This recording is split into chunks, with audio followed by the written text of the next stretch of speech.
اعوذ باللہ من الشیطان بسم اللہ الرحمن الرحیم. عزیزان مان، آج اپریل 1983 کی پہلی تاریخ ہے.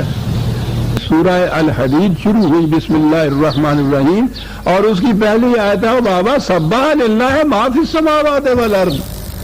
اس سے تمہاری ان تصویروں کی کیا ضرورت ہے؟ کائنات کی پستیوں اور بلندیوں میں ہر شے. اب یہ سبح کا لفظ وہی یہاں آیا جو یہاں پہلے ہے.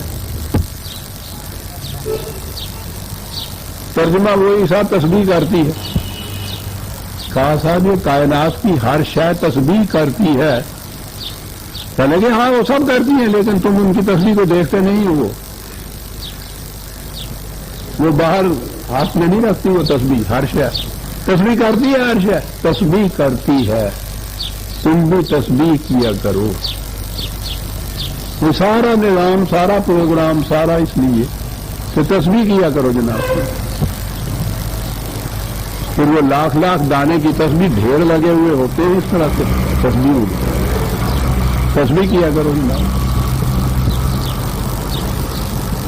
کیسا ربط ہے؟ سورت ختم ہو رہی ہے، سورت کی ابتدا ہو رہی ہے. فسبح بسم ربک العظیم کا حکم ہو رہا ہے یہ کرو. اور یہ کہ یہ ہماری خاطر نہیں ہے، ہم تم سے کہتے کہ کچھ کام ہمارا رکا ہوا تم کرو. تم کیا سبح للہ ما فی السماوات والارض.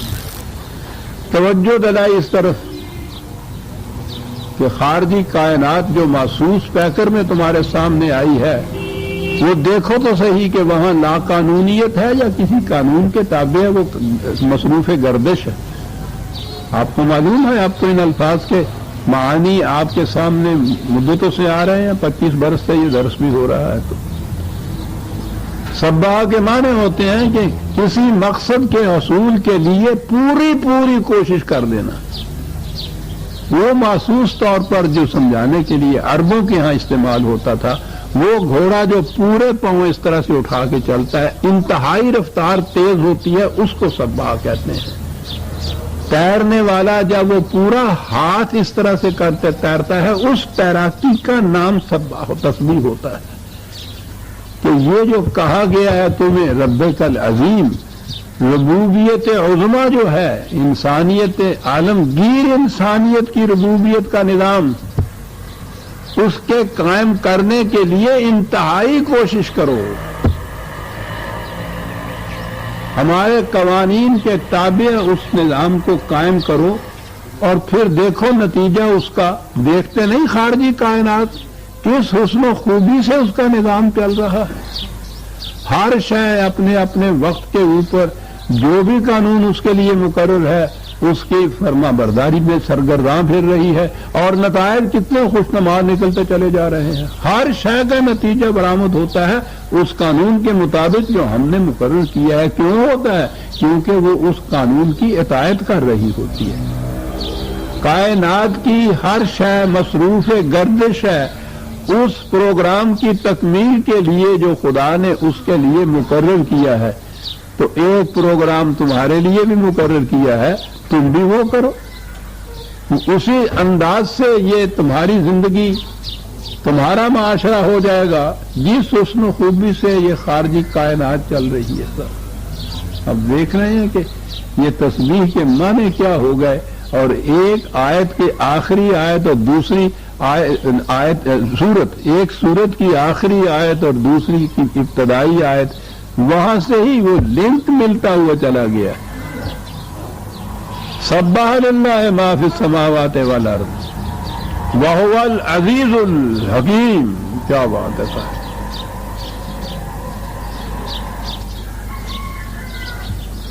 قانون کی اطاعت کے لیے قوت کی ضرورت ہوتی ہے.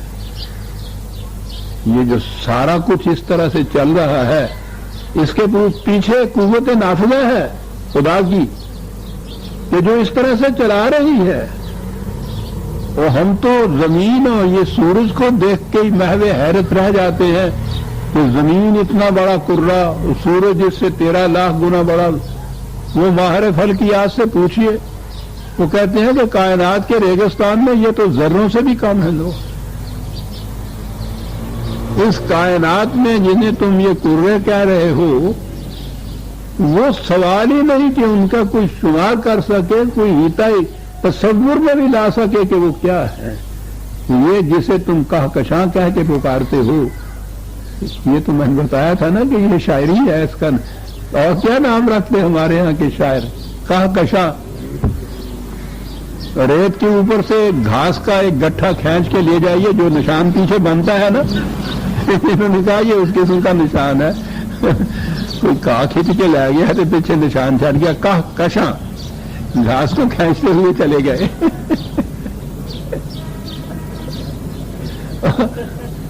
ہم تو یہی تک پہنچ سکتے تھے، شاعری ہے کہکشاں۔ ان سے پوچھئے جیم جین سے،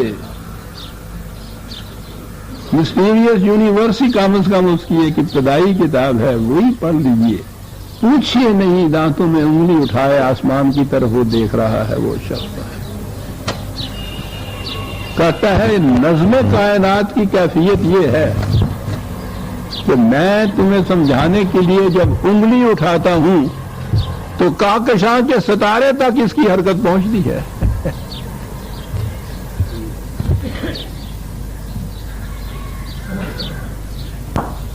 میں نے شاید آپ کو بتایا تھا، ایک ہے تو چھوٹی سی کتاب ہی، دی گریٹ ڈیزائن۔ یہ کتابیں یہاں تو ملتی نہیں، یہاں تو آہستہ آہستہ علم کی ضرورت ہی نہیں رہا، محفوظ ہوتا چلا جا رہا ہے۔ علم کی ضرورت نہیں ہے اس ملک کے اندر، کتابیں ہی نہیں ملتی یہاں یہ جو بڑی۔ اور اب تو یہ بہت آگے چلے گئے، میں تو بہت پہلے کی بات کر رہا ہوں جب یہ کتابیں تھیں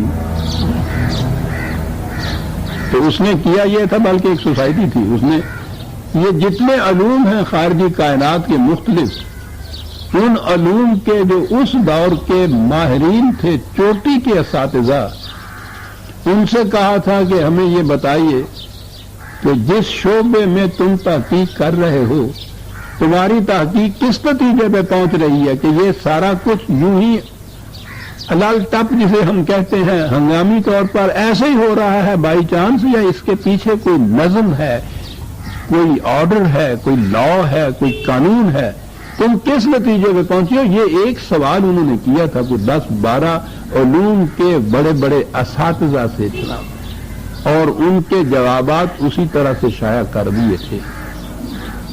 ان میں سے ہر ایک کا جواب یہ تھا کہ ہماری تحقیق جس نتیجے پہ ہم پہنچاتی ہے، ہم دیکھ رہے ہیں کہ اس قدر نظم و ضبط ہے، کوئی قوت اس انداز سے اس کو اپنے کنٹرول میں لیے ہوئے ہے کہ ہم محو حیرت رہ جاتے ہیں۔ کس نے یہ کہا تھا؟ جیز نے تو وہ کہکشاں یا ان کرنوں کے متعلق یہ بات کہی تھی۔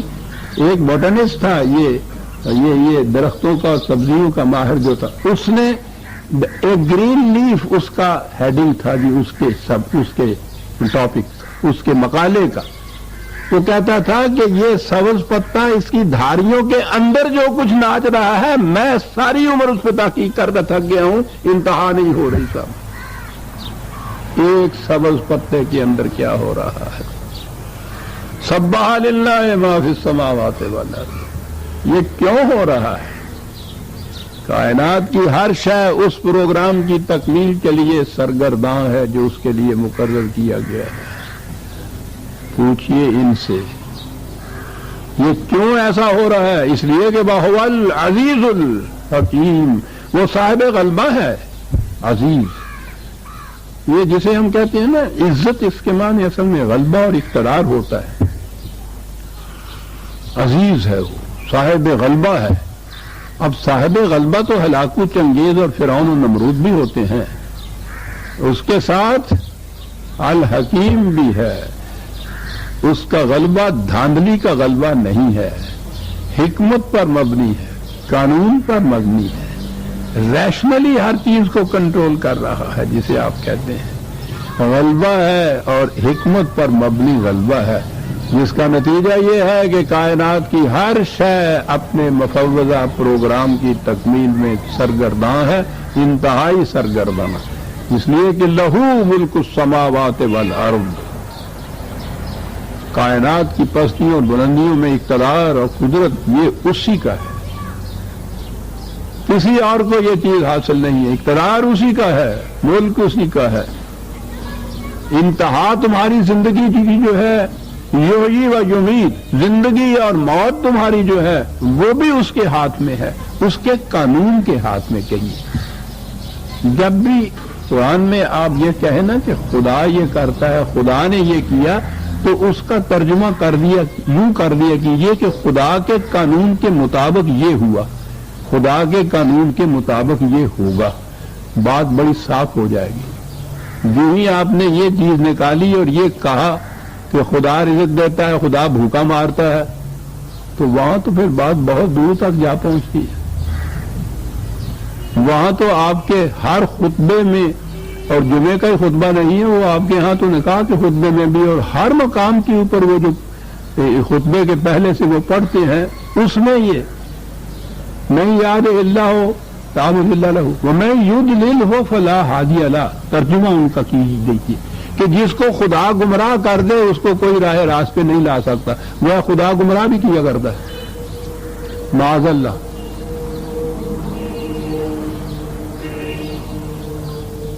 سوچئے کہاں بات جا پہنچی، اور یہ نہیں ہے کہ یہ کوئی گمشدہ اور آنکھ ہیں، میں نے عرض کیا کہ یہ وہ ہے کہ جو اتفاق اندازہ لائیے ہر خطبے میں، حتیٰ کہ نکاح تک کے خطبے کے اندر بھی جو دہراتے ہیں یہ الفاظ دہرائے جاتے ہیں، کوئی کھڑا ہو کے سوچتا نہیں ہے کہ ہم اس کا کیا ترجمہ کر رہے ہیں۔ جسے خدا گمراہ کر دے اسے کوئی راہ راست پہ نہیں لا سکتا، وہ ٹھیک بات ہے۔ پھر وہ اگلی آیت میں ہے کہ پھر ہم اس کو جہنم میں جھونک دیتے ہیں، آپ ہی گمراہ کر دیتا ہے، پھر انہیں جہنم کی بھی شروع کر دی۔ اوتھے کی پرواہ ہے راگم، اوتھے بے پرواہیاں، ہاں جی پھڑ لے عملہ والیاں نو، چھڑ دے اوگنہار نو، بے پرواہیاں۔ وہ بے پرواہیاں کی اللہ اسا مد اور ترجمہ بے پرواہ، سکھو شاہی پئی ہوئی ہے، اوتھے کی پرواہ ہے گل، اوتھے بے پرواہی۔ وہ عزیز بھی ہے، وہ حکیم بھی ہے، لہو ملک السماوات والارض یحیی و یمیت۔ اور اگلی ہی بات جو ہے وَهُوَ عَلَى كُلِّ شَيْءٍ قَدِيرٌ، ترجمہ ہو گیا وہ ہر چیز پر قادر ہے، جو چاہے کر دے۔ اب یہ سارا تصور ہی آپ کے ہاں نظم اور ضبط اور قانون اور قاعدہ اور ضابطہ سارے کا سارا ہی دریابرد ہو گیا۔ جسے کہا کہ وہ ہر چیز پہ قادر ہے، وہ ہر چیز کر سکتا ہے، جو کر سکتا ہے تو ٹھیک ہے، نظم و ضبط کا ہے کرا۔ پھر جب وہ یہ تصور خدا کا آپ کو معلوم ہے کیسے پیدا کیا گیا، پیدا کیا گیا قرآن کا، خدا کا تصور تو قانون دینے والے خدا کا ہے نا۔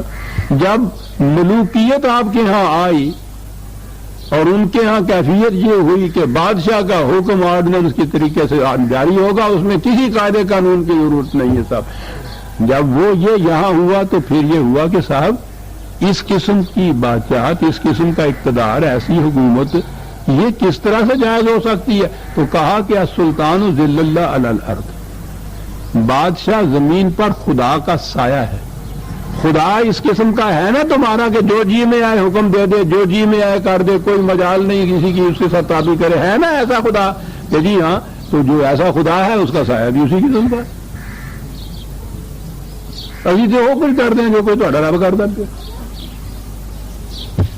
عزیزان من، میں کیا عرض کروں، زندگی آخری ہو جاتی ہے، بہت کچھ ہے ابھی ذہن میں کہنے کا۔ آپ کی یہ تاریخ پڑھائی جانے کی ہے کہ آپ کے یہ تصورات اور کانسیپٹ قرآن کے جو ہے بدلے کس طرح سے۔ آپ نے دیکھا ہے کہ اتنی سی بات میں کہ خدا کو اس قسم کا کیسے بنایا کہ جس کے ہاں نہ کوئی قاعدہ ہے نہ کوئی قانون ہے۔ شادی کے الفاظ میں کبھی وہ سلام کیجیے اس کو تو وہ سولی پہ چڑھا دیتا ہے، کبھی اس کو گالی دیجیے تو وہ خلط بخش دیتا ہے۔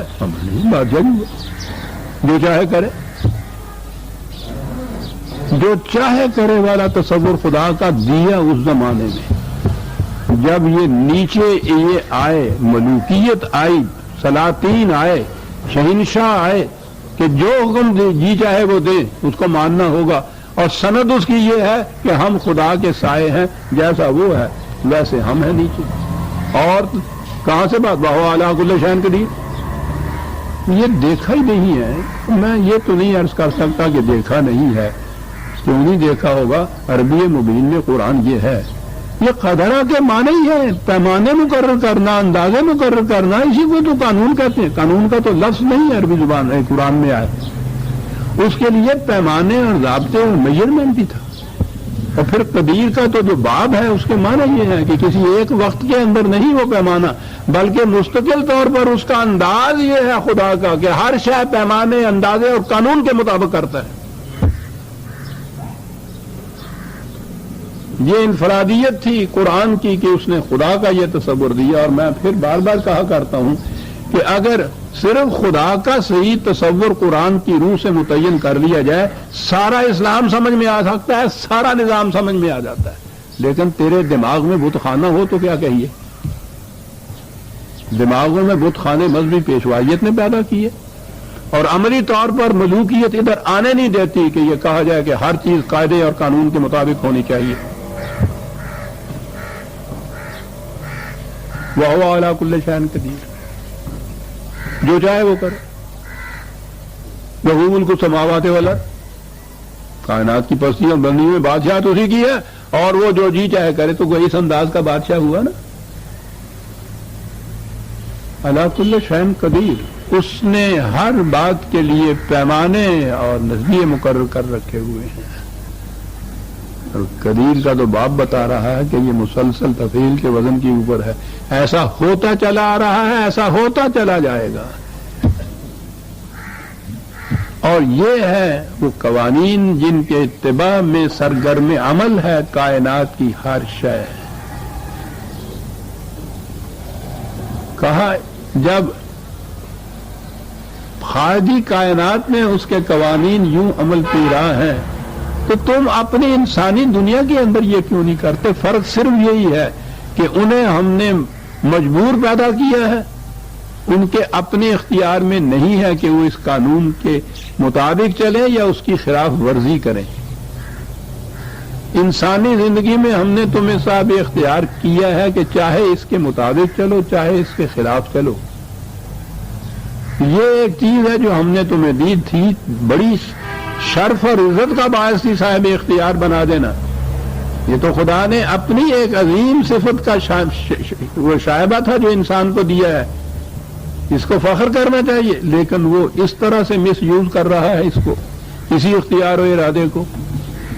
اس نے کہا یہ ہے کہ یہ انداز ہونا چاہیے اور ہنگامی نہیں ہونا چاہیے. قدیر ہے، مسلسل پہم التزاماً یہ انداز ہونا چاہیے کہ ہر شے کے لیے قانون مقرر جو کیے ہیں ہم نے اس کے مطابق چلتے رہنا چاہیے. اور پھر اس کی ملکیت، اس کا قانون، اس کا نظام، اس کی سلطنت یہ نہیں کہ وہ آج کہیں سے آ گیا، اس سے پہلے کسی اور کی تھی، کل کو وہ ختم ہو جائے گا، اس کے بعد کسی اور کی آ جائے گی. اس قسم کی سلطنت، اس قسم کے قوانین ہوں تو ان میں تو اطمینان ہی نہیں ہو سکتا انسان کو کہ پتہ نہیں جی کل کیا ہو جائے. یہ سلاطین وہ بدل کے بھیس زمانے میں پھر سے آتے ہیں، نام ہی بدل گیا ہے. وہ امریکہ کے صدر کا انتخاب ہونا ہوتا ہے تو 2-2 3-3 مہینے پہلے ہی مختلف ممالک اور مختلف سلطنتوں کے اندر کھڑبڑ شروع ہو جاتی ہے کہ پتہ نہیں جی کس قسم کا صدر آ جائے. ارے تمہیں کیا جی تمہیں کیا ساری دنیا کی سیاست پہ اس کا اثر پڑتا ہے جا کر. بدلنے والی چیزوں میں اطمینان اور امن نہیں ہو سکتا. لا تبدیل علی کلمات اللہ، یہ قانون بدلے گا نہیں. اتنا بڑا اطمینان دلا دیا. پھر کہا کہ جی قانون آپ کا تو نہیں بدلے گا، اگر آپ ہی نہ رہے تو پھر کہا ہوا الاول والآخر والظاہر والباطن. یہ نہیں کہ کبھی کسی اور کی بادشاہی تھی اور اب اس کی آ گئی، اور اب اس کی ہے اور کل کو کسی اور کی ہوگی. کیا بات سمجھا دی ہے اس نے.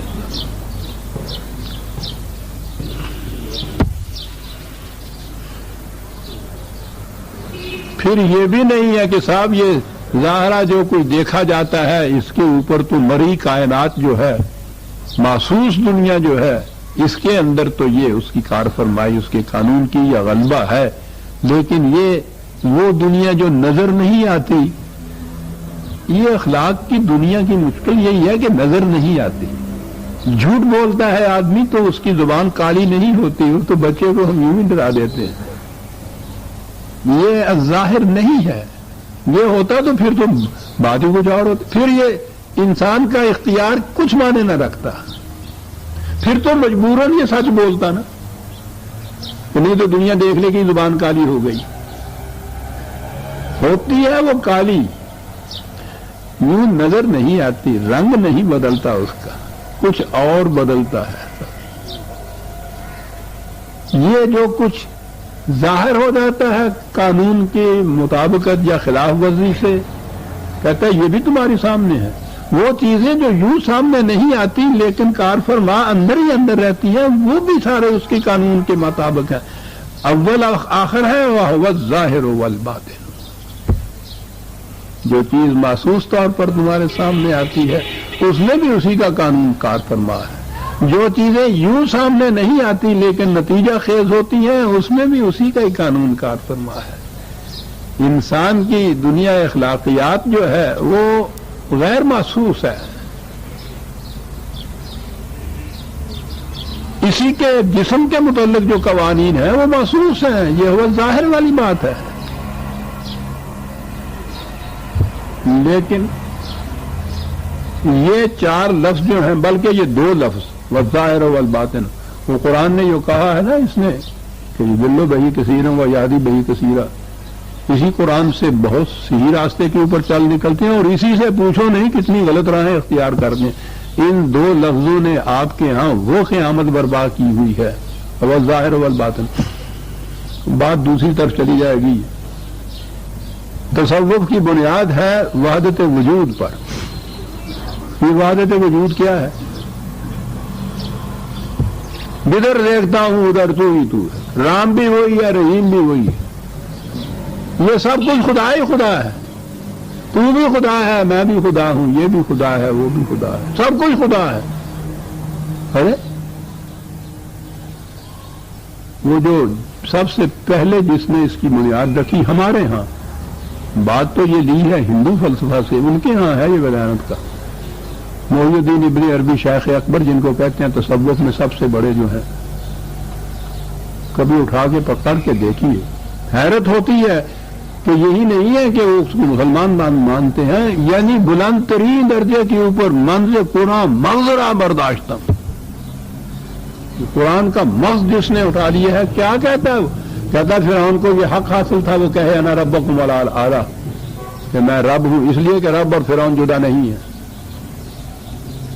یہ ہے وحدت وجود کا عقیدہ. ایک نظر کسی فرصت ملے نا تو میری کتاب تصوف کی حقیقت دیکھ لیجیے گا. یعنی لا الہ الا اللہ کا مفہوم بیان کرتے ہیں کہ یہ جو الہ باطل ہے نا، یہ بت لوگوں جو مانتے ہیں، فلاں کو بھی عیسیٰ کو بھی خدا مان لیا اور انہوں نے کرشن کو بھی خدا مان لیا اور بت کو بھی لا الہ، یہ کوئی الہ نہیں ہے الا اللہ، یہ اللہ ہی اللہ ہے سارے. آپ ترجمے ملاحظہ فرماؤ، یعنی یہ سب اللہ ہیں. وہ تو اڈا ستیہ ہے. اور یہ کسی بھنگڑ خانے کے چرسیے کی بات نہیں ہے کہ اس نے سوٹا مارا اور کہا کہ وہ کہے حسین نمانا کہ تو بھی وہی ہے، تے اندر بھی وہی ہے، تے باہر بھی وہی ہے، تے میں بھی تو ہی ہے، تے تو بھی تو ہے، حسین نمانا نہیں. اتنے بڑے یہ جلی جو ہیں محی الدین ابن عربی اور پھر تصوف کے اندر کے یہ علماء سارے 100 والیوم تفسیروں کی لکھی ہوئی. ایک نے کہا میں تو بسم اللہ کی 100 تفسیریں لکھ سکتا ہوں، دوسرے نے کہا میں بسم اللہ کے بے کے نقطے کی 100 تفسیریں لکھ سکتا ہوں. میں نے کہا نقطہ نام ہی ہوئے تو نہیں تو 100 لکھ سکنا. وہ جب اپنے کو بھی لکھتے تورے جانا تو تینوں نقطے کی کی لوڑ ہے گی. لکھی گا وحدت الوجود، وجودیہ جس کو وہ کہتے ہیں. یہاں ابتدا تو انہوں نے اس سے کی کہ رسول اور خدا کو ایک بنایا، وہی جو مستوی عرش ہے خدا ہو کر معاذ اللہ اتر پڑا وہ مدینے میں مصطفیٰ ہو کر، اگرچہ ظاہر میں وہ عرب ہے مگر حقیقت میں عین رب ہے۔ دیکھیں نا عرب کو عین اور رب، عین رب ہر لہذا بشکل دیگرہ یار بڑا جس بہکر میں تو آئے ہم جانتے ہیں تو ہی ہے حقیقت میں، گھونگھٹ لاؤ میرے یار، آنکھ بہاؤ میرے یار، یہ کیفیت ہے۔ یہ سارا کچھ قصہ بنیاد ہوا ظاہر والباطن، وہی ظاہر ہے وہی باطن ہے، سب تو ہی تو ہے سب، کیا بتائیں سر۔ قرآن سے تائید لائی جا رہی ہے، اور میں نے عرض کیا نا کہ قرآن تو ہمارے یہ دلوں کے اندر کے جو من کے چور ہیں نا، خدا تو جانتا تھا۔ عجیب بات ہے، اس کے آگے ہے وَهُوَ بِكُلِّ شَيْءٍ عَلِيمٌ، ہم جانتے ہیں، ہر شے کا علم ہم رکھتے ہیں کہ تم کی کرو گے۔ اگلی آیت اس کے دو لفظ خود تردید کر دیتے ہیں سارے، یہ اس کی وَهُوَ مَعَكُمْ أَيْنَمَا كُنتُمْ، ہوا مَعَكُمْ، عربی ذرا سی جاننے والے بھی جانتے ہیں نا کہ ہوا وہ ہے، کم تم ہو، تو اس نے تو خود کہہ دیا کہ ہوا وہ ہے اور تم ہو، یہ تم اور وہ ایک نہیں ہو، یعنی دو لفظوں میں ساری وحدت الوجود کی جتنی عمارت ہے اس کو منہدم کر کے رکھ دیا۔ جب ہوا خدا ہے، تم انسان ہے، تو انسان و خدا تو الگ ہو گئے نا دونوں۔ اور وہاں یہ چیز ہے کہ ہر انسان بھی خدا ہے، ہر بت بھی خدا ہے، ہر چیز خدا ہے، فرعون بھی خدا ہے۔ جرت نہیں دیتی زبان، ورنہ وہ تو اتنی بے باکی تک چلے جاتے ہیں کہ در مذہب عاشقان یک رنگ، میں نہیں کہہ سکتا، لفظ ہے رسول اللہ صلی اللہ علیہ وسلم کا، اور آگے ہے وہ ابلیس ہم سنگ، کیا پوچھتے ہو؟ اور انہیں مقربین بارگاہ خداوندی سے سوا کیا جاتا ہے، صحیح اسلام پیش کرنے والے، کیا تماشا ہوا ہے۔ تاریخ یہ لکھی جانی چاہیے عزیزان من، یہ نہیں کہ امیہ کب تک رہے، عباسی کب تک رہے، یہ کہ اس اسلام کے ساتھ ہوا کیا۔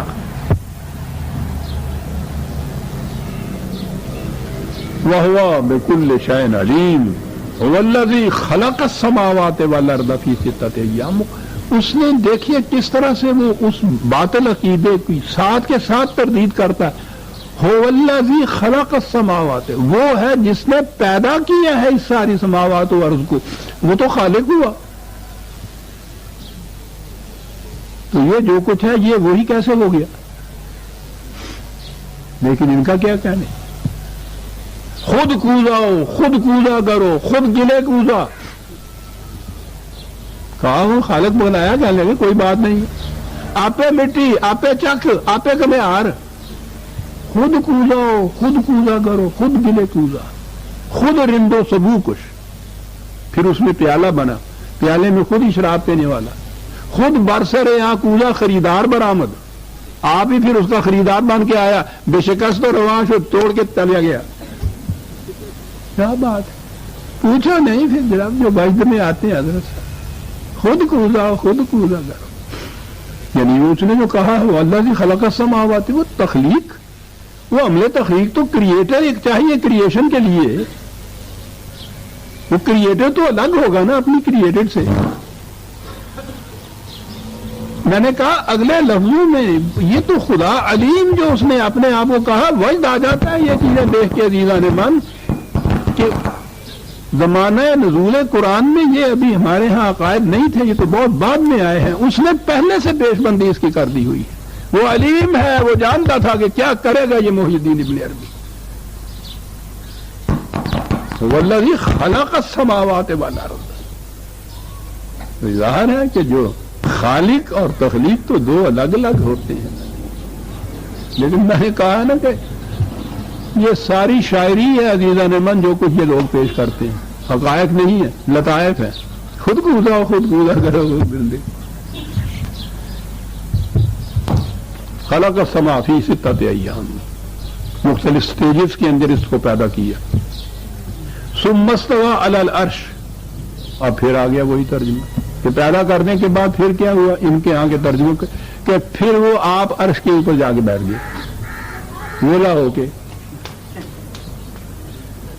تورات سے یہ تصور لیا، اس نے یہ کہا ہے نا کہ خدا نے 6 دن میں کائنات پیدا کی تو بہت تھک گیا، تو 7ویں دن پھر اس نے چھٹی کا دن آرام کیا، ہولی ڈے جس کو کہتے ہیں نا، یہ وہ 7واں دن ہوتا ہے جس دن خدا نے آرام کیا اور سو گیا کہ کچھ تھوڑا جہا ارمان بھی میں کرم دو. 7واں دن سبت، جس دن کوئی کام نہیں کرتے نا، یہ یہودیوں کا تصور ہے نا، سبت ڈے جو ہوتا ہے وہ اس میں کوئی کام نہیں کرتے، اسی کا نام ہولی ڈے. ہم نے بھی اس کے لیے تعطیل کا لفظ اپنے یہاں لے لیا.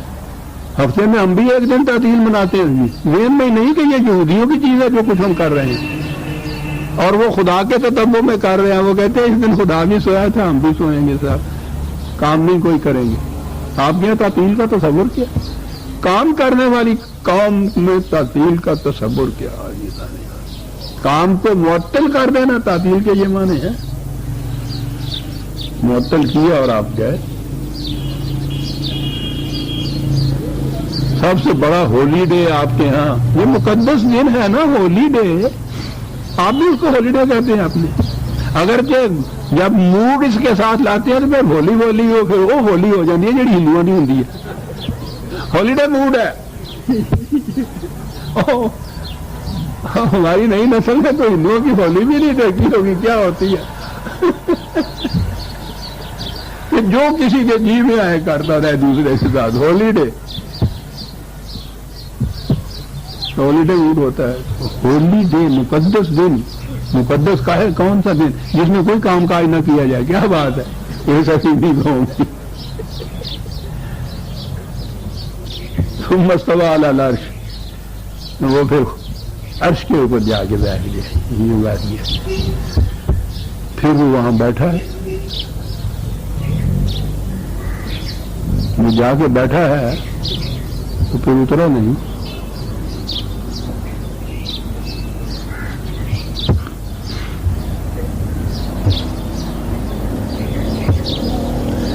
وقت ہو گیا لیکن 4 لفظ اس آیت کے متعلق ہوں. یعلم ما یلج فی الارض وما یخرج منها وما ینزل من السماء وما یعرج فیها. نظام کائنات کی جزیات تک سے واقف اس کی نگاہوں کے سامنے ہے. زمین کے اندر کیا چیز جاتی ہے، فضا میں اوپر کیا چیز ابھرتی ہے، کون سی چیز میں عروج ہوتا ہے، کون سی چیز میں زوال ہوتا ہے، کون نیچے اترتی ہے، کون اوپر جاتی ہے. سارا نظم کائنات جتنا بھی ہے سارا اس کے علم میں ہے. جب اس نظم کائنات کی یہ کیفیت ہے تو تم اس کے ہیتا اقتدار سے باہر کیسے جا سکتے ہو؟ ہوا معکم اینما کنتم. کیا بات، جہاں تم ہو وہ تمہارے ساتھ ہو. اس کا قانون مکافات عمل تمہیں گھیرے ہوئے ہوتا ہے. محیط واللہ محیط بالغافلین، کہیں باہر نہیں جا سکتے. واللہ بما تعملون بصیر، کاہے کے لیے یہ گھیرا ڈالے ہوئے تمہارے گرد؟ کیا بات ہے، جو کچھ تم کرتے ہو وہ اسے دیکھتا ہے. لہو ملک السماوات والارض، اقتدار کائنات میں صرف اس کا ہے، اور بات وہ ہے جس کے لیے یہ سب کچھ وہ کرتا ہے. الی اللہ ترجع الامور، تمام امور کے فیصلے اس کے قانون کے مطابق ہوتے ہیں. یاد رکھو سورہ حدید کی آیت 5 تک ہم آ گئے عزیزان من. 6 آیت سے ہم آئندہ لیں گے. ربنا تقبل منا انک انت السمیع العلیم. شکریہ.